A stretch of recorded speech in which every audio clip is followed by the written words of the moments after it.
Welcome you all to the session on imagination as an element of consciousness. The origins of the conception of imagination in the 18th century.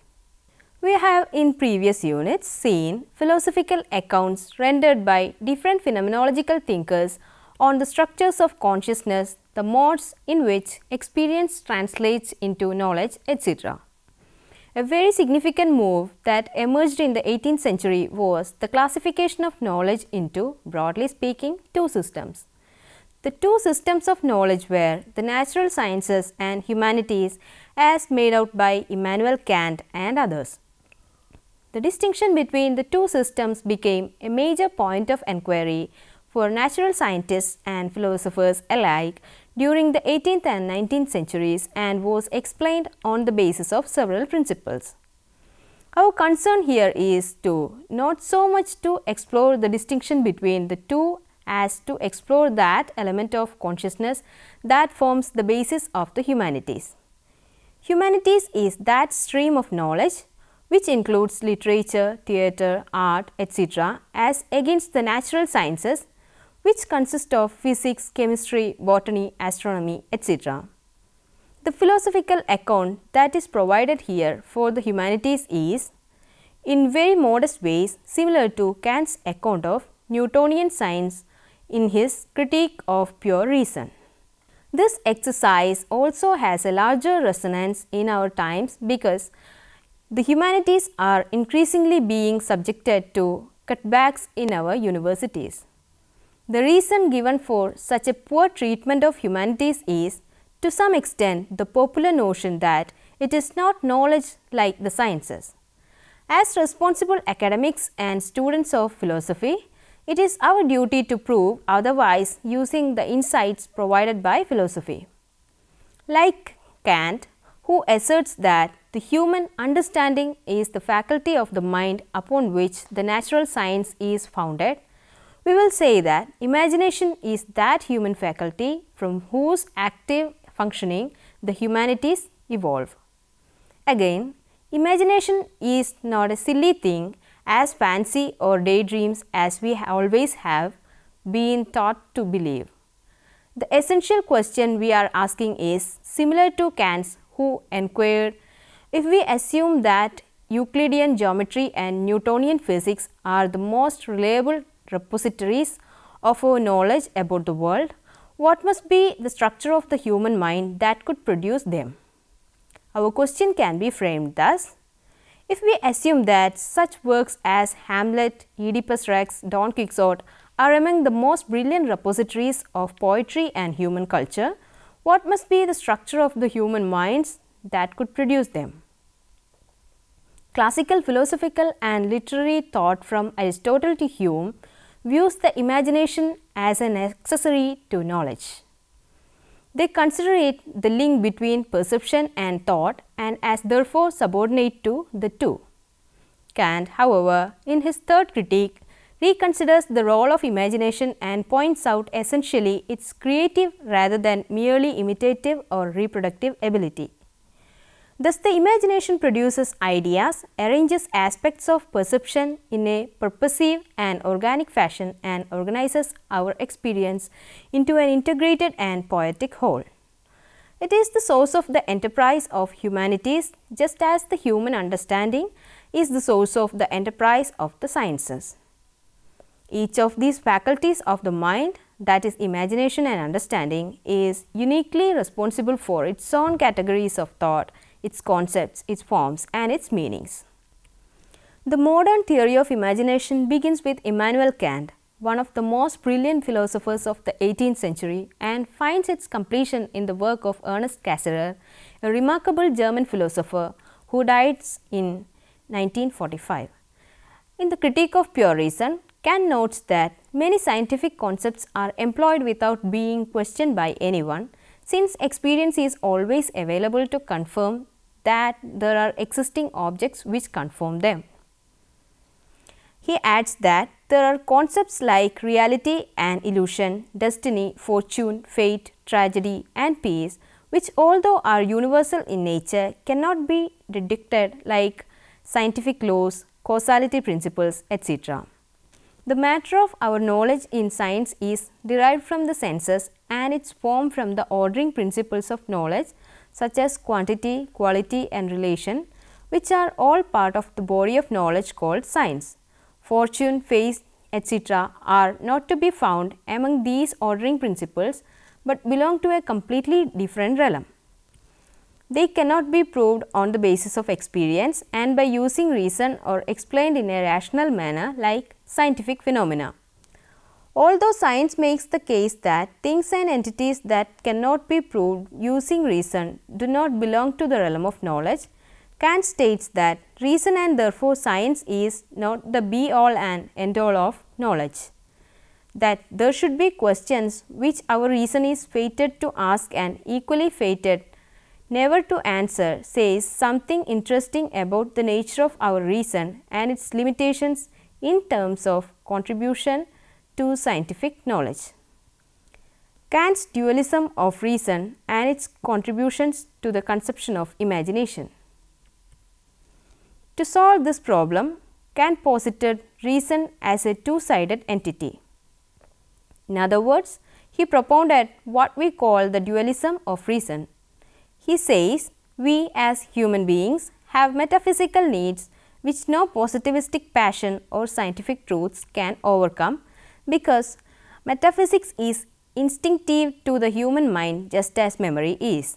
There exists then, says Kant, a necessary logic of illusion, a natural and unavoidable difficulty of pure reason. This logic of illusion is inseparable from human reason. It is deceptive as far as the scientific interests of philosophers are concerned, because it does not serve the faculty of understanding and hence does not contribute to scientific knowledge. Yet, it is crucial for the practical interests of mankind and is justified by the services it renders to moral life. Here we see a case made by Kant for religion and morality as meant to be coexisting with scientific reason. The infinity of the universe in space and time versus God's creation of the universe at a moment in time. The necessity of the laws of nature versus the freedom of the moral self. The impossibility of God versus his absolute necessity as maker or cause of the world. These are examples of dualisms which contrast the claims of morality and religion with the claims of scientific reason. Lots of critics and scholars have their difference with Kant. They believe that Kant was wrong in his presentation of a dialectic of reason which should contrast its scientific only with its moral and religious uses. Nevertheless, there are scholars who believe that we can learn more from a comparison of Kant's philosophy of science with his philosophy of art, and that the real dualism Kant presents is that of scientific reason with its artistic employment. From the dualism of reason, much can be learned about imagination and its use in the literary arts, although his treatment of imagination is underlined by his preoccupation with its use in the production of knowledge. Kant's account of the process of acquiring knowledge is found in the Critique of Pure Reason, where he illustrates the advance of knowledge from particular perceptions to universal concepts. He reads this process as an activity combining several elements and instances of sensation into a unity, so that from this unity ideas or concepts may be extracted. The synthesis of sensory elements into a single sensory unity is followed by the reproductive activity of imagination, fixing the fleeting images in time. This latter process makes possible both recall by memory and the final emergence of universal concepts from the initial variety and chaos of particulars. Imagination, as the middle stage of knowledge, is thus both synthetic and reproductive. It actively contributes to the formation of knowledge rather than passively mirroring the impressions reflected upon it. However, its contributions are subservient to the final ideas or concepts which it makes possible. Kant's imagination is the handmaiden of science, but can never be the originator of poetry. For while it combines and reproduces it cannot create. It remained therefore for Kant's successor Coleridge to provide a doctrine of the imagination that is the basis of art and literature. Derived from Kant's doctrine of synthesis, Coleridge sees imaginative activity as drawing upon all the powers of the mind to reconcile the oppositions and dissonant qualities of experience. We thus see the various facets of imagination and its role in ordering experience, whether in a scientific, moral or artistic mode. Quite interestingly, in the history of human thought, imagination was less significant in philosophic thought and was confined to the sphere of literary and artistic activities only. Such a watering down of the imagination was primarily owing to the empiricist tradition ranging from Hobbes to Gilbert Ryle. Hobbes' theory of imagination as nothing but decaying sense and his notion that imagination is equivalent to memory, which varies inversely with the distance in time and place of the original sense experience, are noteworthy examples of the empiricist tradition. The conception of the unicorn or the daydreams of the person who thinks he is Alexander is presented by Hobbes as a mere fiction of the mind. He adds that it is a fiction that should be guarded against, since the images it gives rise to can interfere with the truths of immediate sensory experience. Hume went a step ahead of Hobbes and distinguished between memory and imagination. According to Hume, when we remember any past event, the idea of it flows in upon the mind in a forcible manner, while in the imagination the perception is faint. He also notes that while memory is constrained to preserve the original form and sequence in which its objects were presented, the imagination is unlimited in its liberty to change its ideas and images. For empiricists, both the memory and imagination are just one step ahead of impressions and cannot go beyond these initial perceptions. Not only do they not contribute to knowledge, but is a threat to it, since they distort these impressions into fictional and unreliable images or ideas and threaten the clarity of understanding. Coleridge's theory of the imagination. A full-fledged account of imagination as a creative or synthesizing force emerged with the idealist tradition and Kant, as we have seen in the first two modules. However, for Kant, the imagination produces knowledge, not poetry or art. It was the purpose of Coleridge's theory of the imagination to take over from Kant the creative quality of imagination and elevate it to the status of an independent faculty of the mind.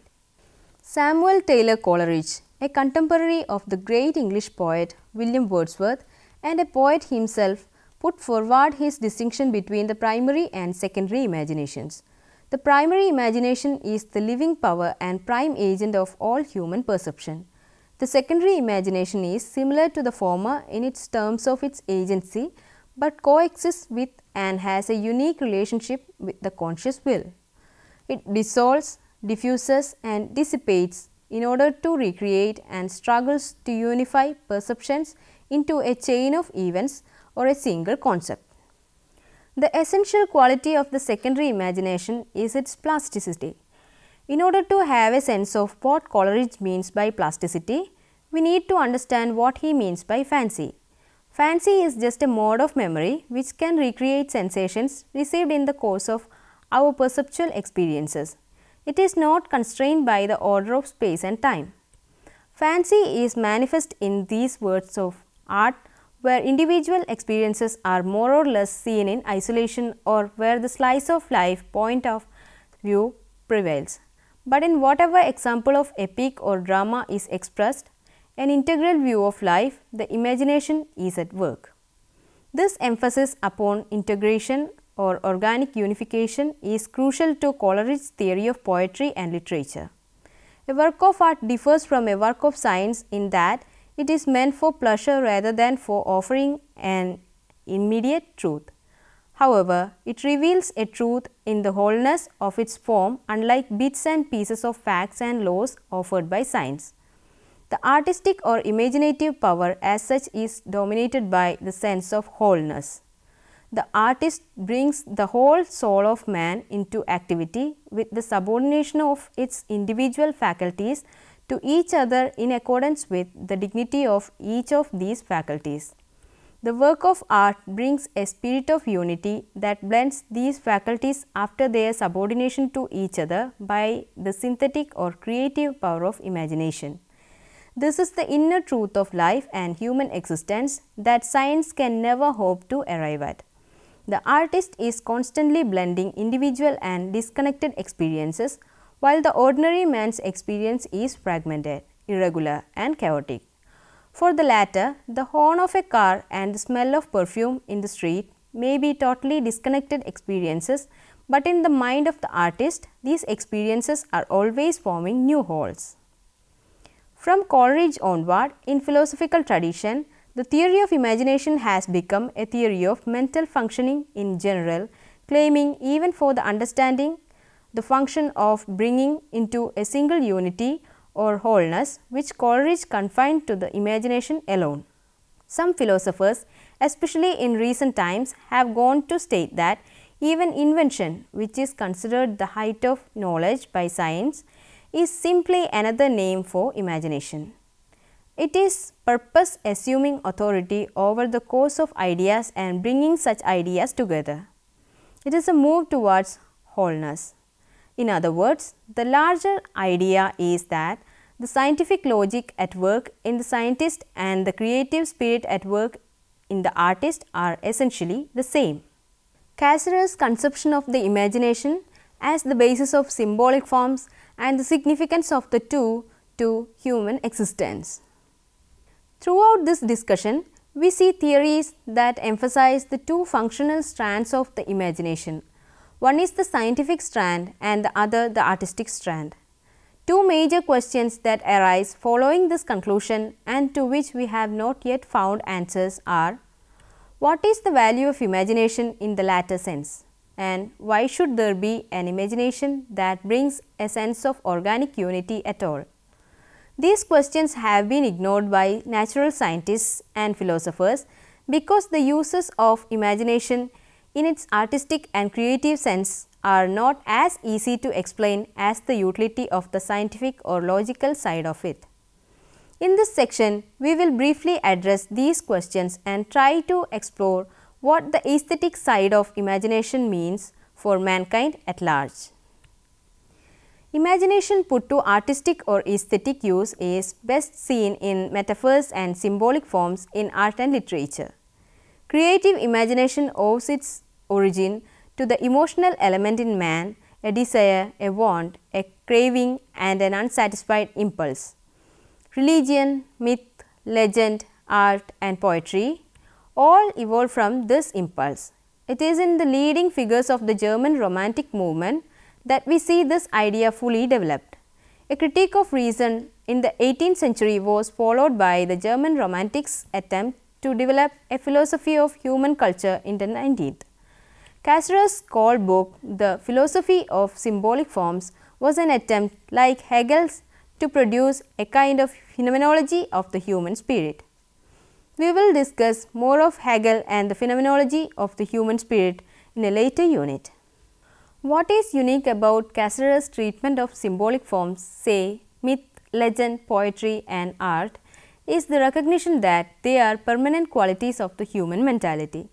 This is unlike the positivistic view of scientific thought, which states that cultural development occurred in several stages in the history of mankind. The first and most primitive stages of human development encompassed myth, belief in animal spirits, the supernatural and other so-called fictions. These fictions slowly eroded in later stages of development until the scientific method became the only basis of knowledge and man began to confront facts or empirical reality without the deceptive ideas of these mythical beliefs, desires and fears. Cassirer's treatment of symbolic forms suggests a tolerance of all these various cultural forms, these so-called fictions, for their distinctly human quality. His theory also shows a willingness to see utility in the multiple ways in which the human mind functions in making sense out of its diverse experiences. An example might illustrate the point Cassirer makes better. If we apply Cassirer's idea in the contemporary Indian context, we would say that the age-old tradition of soothsaying, ritual dance, etc. are as significant to the ordering of our experiences as, for instance, photography, video conferencing, etc. Cassirer writes that language, myth, art and religion are parts of man's universe as much as physical or empirical reality. Instead of dealing with actual things themselves, man uses more and more symbolic tools to make sense of them. He has so enveloped himself in language forms, artistic images, mythical symbols or religious rites that he cannot see or know anything except through these, which mediate between the world and his experience. Man does not live exclusively in a world of hard facts or according to his immediate needs and desires. He lives rather in the midst of imaginary emotions, in hopes and fears, in illusions and disillusions, in his fantasies and dreams, even as he negotiates the world of physical reality. This world of imaginary emotions is not a formless and chaotic world, a world of random delusions and baseless superstitions. On the contrary, it has structure and conceptual form, although these may not be expressed in the language of understanding and therefore of science. The language in which it is expressed is the emotional language, or what we call the language of poetic imagination. Let me summarize the session. In this unit, we set out to explore that element of consciousness that forms the basis of the humanities. That element we call imagination. We saw how Kant reconsiders the role of imagination and points out essentially its creative rather than merely imitative or reproductive ability. We also saw how Coleridge, influenced by Kant's doctrine of synthesis, sees imaginative activity as drawing upon all the powers of the mind to reconcile the oppositions and discordant qualities of experience. We discussed the distinction that Coleridge made between primary and secondary imagination. The primary imagination is the living power and prime agent of all human perception. The secondary imagination is similar to the former in terms of its agency, but coexists with and has a unique relationship with the conscious will. It dissolves, diffuses and dissipates in order to recreate and struggles to unify perceptions into a chain of events or a single concept. We also saw Cassirer's theory that the creative imagination owes its origin to the emotional element in man, a desire, a want, a craving and an unsatisfied impulse. Cassirer's treatment of symbolic forms is unique in its recognition that they are permanent qualities of the human mentality. Hope that you may be able to answer the questions given here. What are the faculties of the mind upon which the natural sciences and the humanities are based? Explain how Kant in his third critique reconsiders the role of imagination. What is the inner truth of life and human existence that a work of art reflects? Contrast Cassirer's treatment of symbolic forms with the positivistic view of scientific thought. How, according to Coleridge, does a work of art differ from a work of science? How does the positivistic view of scientific thought understand cultural development? Hope that these reference books may help you for further learning. Literature, Philosophy and the Imagination by Albert William Levy, Indiana University Press, 1962. Structures of Experience by Richard Kuntz, Basic Books, New York, 1970. Thank you for watching this program. We can meet again with another topic soon. Till then, take care.